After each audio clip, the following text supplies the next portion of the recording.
대한민국을 대표하는 시사 경제 유튜버 페페TV에서 알려드립니다. 스웨덴은 세계적으로 국가 경쟁력이 높은 나라입니다. 대표적인 경제 강소 중국 중 하나로 1인당 GDP 54,111달러, 세계 11호 발전된 선진국입니다. 널리 알려진 스웨덴의 대표 기업으로는 볼보, 에릭슨, 일렉트로룩스, 이케아, H&M 등이 있습니다. 스웨덴은 북유럽의 제1의 광공업국입니다. 철강석의 생산이 세계 10위 안에 들며 자동차, 기계, 철강 공업이 발달하였으며 수출량이 큰 편으로 무역 상대국은 노르웨이, 덴마크, 독일, 영국, 미국 등입니다. 이런 스웨덴이 한국의 발달된 기술력이 절실하게 필요했나 봅니다. 아주 경제적 협력 러브콜이 장난이 아닙니다. 일본은 도쿄올림픽까지 5G 상용화도 못하게 생겼으니 상대할 깜냥도 안되고, 중국과는 이번에 어떤 사건을 계기로 단단히 틀어졌다는데요. 이 와중에 일본은 말도 안되는 헛소리를 해서 전세계에 속을 뒤집어 놓고 있습니다. 이 모든 사실들을 보다 심층적으로 분석해 시청자 여러분의 시사, 경제, 상식에 격을 높여드리는 팩트 맛집 팩트 폭격기 페페TV에서 팩트로 제대로 털어드리겠습니다. 한 번도 안 본 사람은 있지만 한 번만 본 사람은 없다는 단 하나의 채널 페페TV 팩트 체크.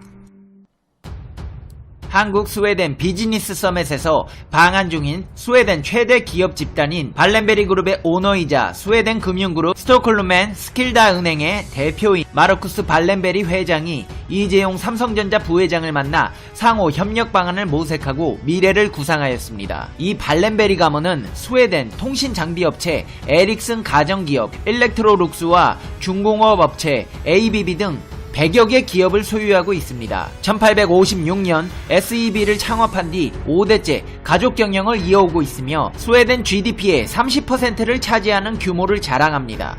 한마디로 스웨덴을 이끌어가고 있는 최고 재벌의 총수입니다. 스웨덴에서는 4차 사업의 유입이 시급한 상황입니다. 때문에 삼성 측의 도움이 절실한데요. 이 자리에서 삼성 측은 발렌베리 회장과 이번 회동에서 4차 산업혁명의 핵심인 인공지능, 5G, 이동통신, 스마트시티 등 양사의 공통적인 관심사에 대해 폭넓게 논의한 것으로 알려졌습니다. 스웨덴 측은 삼성 측뿐만 아니라 KT 측에도 지대한 관심을 보이며 러브콜을 이어갔습니다. 사실 KT는 이미 지난 10월에 스웨덴 이동통신장비 업체인 에릭슨과 협업해 세계 최초 28GHz 기업 전용 5G 네트워크 기술을 개발한 바 있습니다. KT 측은 스웨덴 ICT 기업과의 관계를 더욱 돈독하게 하는 계기가 되었다며 향후 전세계 우수한 ICT 기업들과 R&D 협력을 더욱 강화해 기술 리더십을 선도하겠다고 포부를 밝힌 바 있습니다. 성공 사례가 있어서일까요?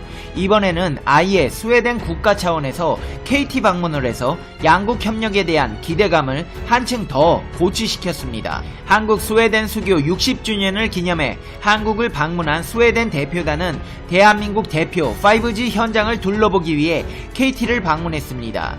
스웨덴 대표단이 통신기업으로 현장 방문한 기업으로는 KT가 유일합니다. KT는 스웨덴 27개 기업 CEO 등 임원급 33명이 KT 연구개발센터에 방문해 5G 기반 혁신 기술과 AI 인공지능, 융합 플랫폼 등 미래 서비스를 둘러보고 감탄을 금치 못했다는 후문입니다.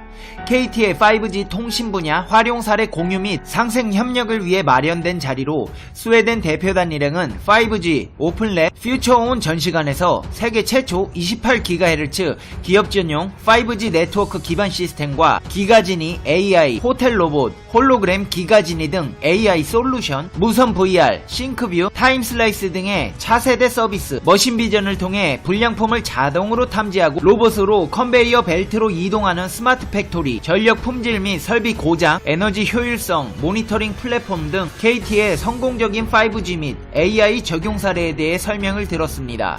KT를 방문한 스웨덴 대표단 일행은 스마트 팩토리 등 5G 기반 솔루션, 다양한 AI 혁신 기술 에너지, 보안 서비스 중에서 특히 AI 기술에 높은 관심을 보였습니다. 스웨덴 대표단 일행은 5G 기반 미래 사업 현황과 5G 1등 혁신 기술 및 스마트 에너지 등에 대한 설명을 듣고 양국의 ICT 산업 발전을 위해 실현 가능한 ICT 혁신 기술 및 5G 기반 스마트 팩토리의 사업적 적용을 위한 상생 협력 방안도 함께 논의했습니다. 스웨덴과의 협력은 대기업뿐만이 아닙니다. 스웨덴 스톡홀름에 대한민국 스타트업의 진출 거점이 마련됩니다. 중소벤처기업부는 한국과 스웨덴 정부 및 재계 간 간담회를 열고 내년 상반기 스웨덴 스톡홀름에 있는 엑셀러레이터 에피센터에 국제 교류 협력 플랫폼인 코리아 스타트업 센터가 설치된다고 공개했습니다. 앞서 중소벤처기업부는 대한민국 정상이 스웨덴 국빈 방문 당시 한국과 스웨덴 스타트업 간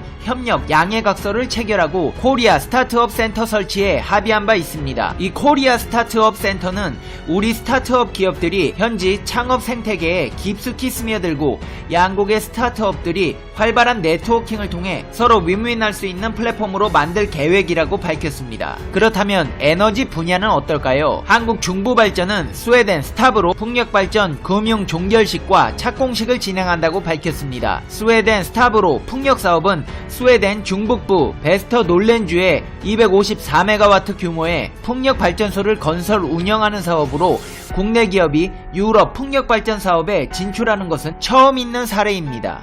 상업운전 예정 시기는 2021년 11월입니다. 중부발전은 한국상 기자재를 적용해 발전소를 건설해 국내 중소기업이 해외 풍력시장에 진출하기 위한 교두보 역할도 할 계획입니다. 또 대한민국에서는 이 사업의 개발 건설 경험을 바탕으로 유럽 내 신재생 에너지 산업을 본격적으로 확대하기로 했습니다. 이를 위해 유럽 시장 진출 기지 역할을 하는 코미포 유럽을 네덜란드에 설립했습니다. 지구온난화 문제 대처를 위한 범세계적인 협력이 절실하게 요구되는 상황에서 한국과 독일의 기술과 자본으로 스웨덴에서 풍력 발전 사업을 공동으로 추진하는 것에는 큰 의미가 있습니다. 에너지 전환의 선구자인 독일의 신재생 관련 기업들과 파트너십을 통해 유럽 신재생 사업을 더욱 확대하는 기회가 될 전망이라 친환경 에너지로 깨끗한 지구를 만들어가는데 도움이 될 수 있습니다. 아니 뭐야 페페TV야, 스웨덴은 뭐 한국밖에 모르냐? 중국도 있고 일본도 있는데 왜 한국이랑만 사업하려고 하는 거야? 네, 중국이랑도 사업을 진행하려고 했습니다. 근데 서로 빈정만 상하고 안 하기로 했습니다. 그 이유가 아주 기가 막힌데요. 중국이 원래 예정되었던 자국기업 대표단의 스웨덴 방문을 취소했습니다. 구이충이 스웨덴 주재 중국 대사는 스웨덴을 방문할 계획이었던 두 개의 대기업 대표단이 일정을 취소했다고 밝혔습니다. 그 이유는 최근 스웨덴 문화부 장관이 중국에 구금된 스웨덴 국적 홍콩 출판업자에게 상을 수여하는 시상식에 참석해 중국 정부에 비난을 하면서 아주 단단히 화가 난 것인데요. 국제 문인단체인 팬스웨덴 지부는 지난달 중국에 구금된 구이민 하이가 언론 자유를 위해 활동했다가 모국에서 박해와 위협을 당하는 언론 출판인에게 주는 투올스키상을 수여했습니다. 중국에서 태어나 스웨덴으로 귀화한 구이민 하이는 2015년 말 중국 정부가 금서로 지정한 책을 홍콩에서 판매했다가 실종된 바 있습니다. 구이충류 중국 대사는 중국이 현재로서는 스웨덴과 무역 논의를 위해 예정했던 자리로 복귀할 계획이 없다고 밝혔습니다. 한마디로 중국에서 언론 통제하고 있는데 스웨덴에서 중국의 현실을 폭로하는 깨어있는 언론인에게 상 줬다고 삐져서 사업이고 뭐고 아무것도 안 하겠다는 겁니다. 이러니까 같이 사업을 할 수 있겠습니까? 사업에서는 신뢰와 신용이 최우선되어야 하는데 이런 나라랑은 사업 절대 못합니다.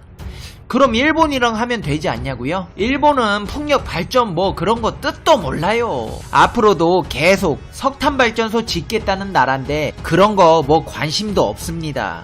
태평양 쓰레기 지분율이 30%나 되는 나라인데 미래에너지, 4차 산업? 그런 거 절대 못합니다. 더군다나 이 소식 들으시면 그런 말씀 못하실 겁니다. 뉴욕에 가서 스테이크 먹어 비판받았으문이다. 섹시 말했다가 비판받았으문이다. UN 기후변화협약 당사국 총회에선 석탄 때문에 비판받았으문이다.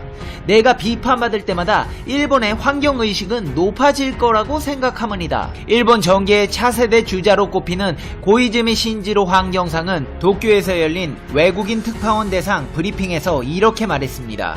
일본인의 낮은 환경의식을 어떻게 바꿀 것인가라는 질문이 나오자 이렇게 또 헛소리를 짓거려 세계적인 비판에 직면하게 된 것입니다. 38살의 나이로 아베 신조 내각에 첫 입각한 고이즈미 환경상은 국제무대 자리에 자리에서 잇따른 구설수에 올랐습니다. 유엔 기후 행동 정상회의 참석차 미국 뉴욕에 도착해 곧바로 스테이크를 먹으러 가는 장면이 포착돼 비난받았습니다. 환경단체가 육류 소비를 지구 온난화의 원인으로 지목하고 있는 점을 생각하면 환경상으로서 의식이 떨어진다는 것입니다. 아니 난 근데 이거는 좀 그렇네요.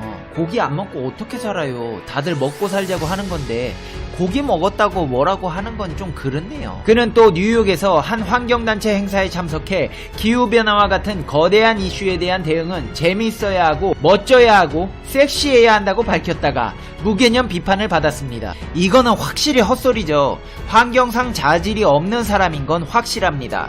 환경상부터 이 모양이니 일본 국민들 자체가 환경인식 후진국인 겁니다. 스페인 마드리드에서 폐막한 COP25에선 국제환경단체가 환경대책에 소극적인 나라에게 주는 화석상을 2차례 받았습니다.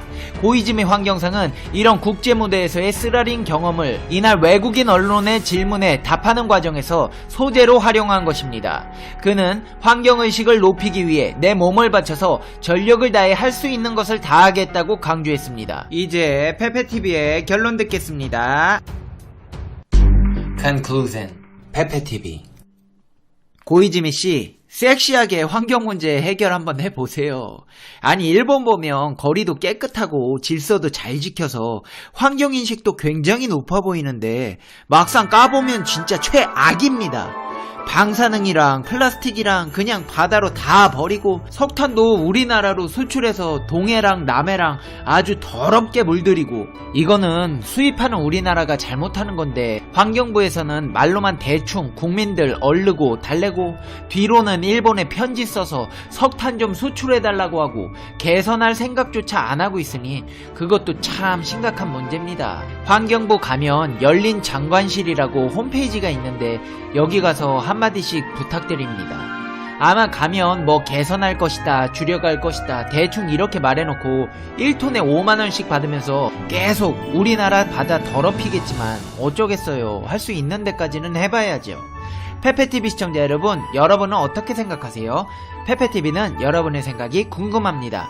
댓글로 여러분의 생각을 남겨주세요. 여러분 메리 크리스마스.